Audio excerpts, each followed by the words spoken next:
رخصتی کے وقت بیٹی کے لیے ماں کی نصیحت۔ لڑکی شوہر کی محبوبہ کیسے بنے؟ طلاق سے بچنے کے لیے ہر لڑکی یہ اصول اپنائے: شوہر کسی دوسری عورت کی طرف ہرگز نہیں دیکھے گا۔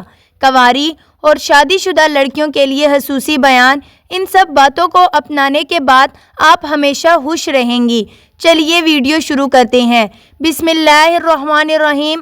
السلام علیکم۔ امید کرتی ہوں خیریت سے ہوں گے، اللہ کی رحمت میں ہوں گے۔ نمبر 1، وہاں تمہاری پہلی صفت یہ ہونی چاہیے کہ قناعت پسندی اور سادگی کے ساتھ ساتھ اپنے شوہر کے لیے انکسار سے کام لینا، کیونکہ قناعت سے دل کو راحت ملتی ہے۔ نمبر 2، اس کی ایک ایک بات کو توجہ سے سننا اور اس کی اطاعت اور فرمانبرداری کا ہر حال میں خیال رکھنا، اس سے تمہارا شوہر خوش رہے گا۔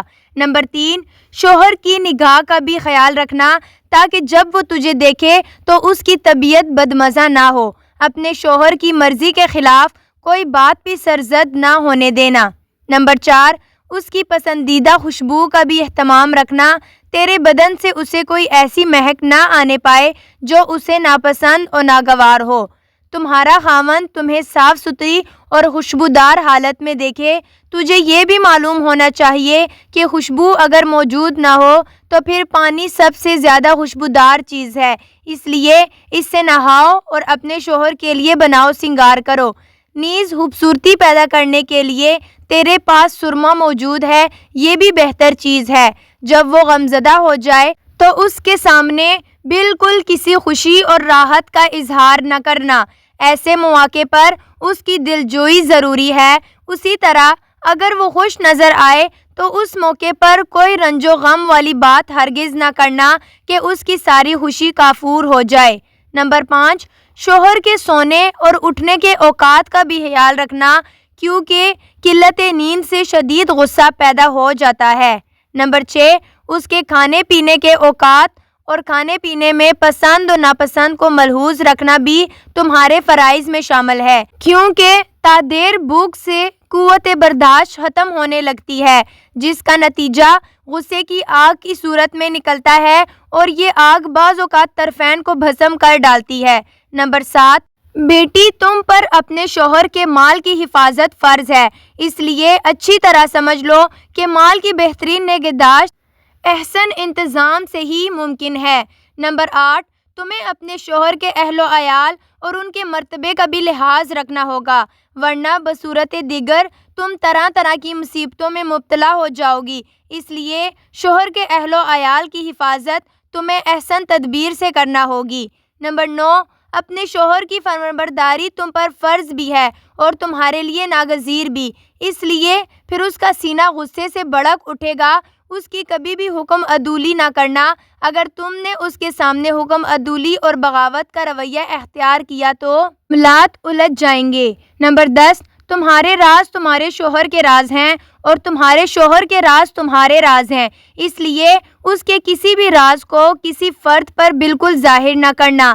اس کے علاوہ تجھے یہ بھی اچھی طرح معلوم ہونا چاہیے کہ یہ تمام چیزیں تو اپنے شوہر سے اس وقت تک حاصل نہ کر سکو گی جب تک تو اپنے پسندیدہ یا ناپسندیدہ تمام معاملات کو اپنے شوہر کی خواہشات اور رضامندی کے ماتحت نہ کر دو گی۔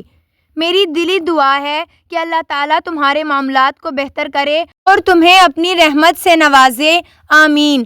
چنانچہ بیان کیا جاتا ہے کہ جب وہ اپنے شوہر کے ہاں پہنچی اور اس نے وہاں اپنی والدہ کی نصیحتوں پر بھرپور انداز میں عمل کیا تو اس کے نتیجے میں اسے اپنے شوہر کا اعتماد بھی مل گیا اور اس سے محبت اور عزت بھی پائی۔ اللہ اکبر! کیسی اچھی، ایمان افروز اور پرحکمت نصیحتیں ہیں جو اس کی ماں نے اپنی بیٹی کو رخصتی کے موقع پر کیں۔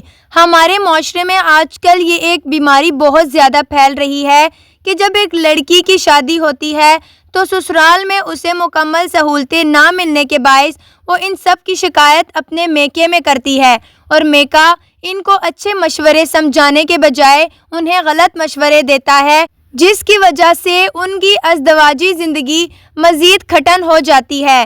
اگر ہم اسلامی نظر سے دیکھیں تو حضرت فاطمہ رضی اللہ تعالیٰ عنہ نے اپنے گھر کی شکایت کی۔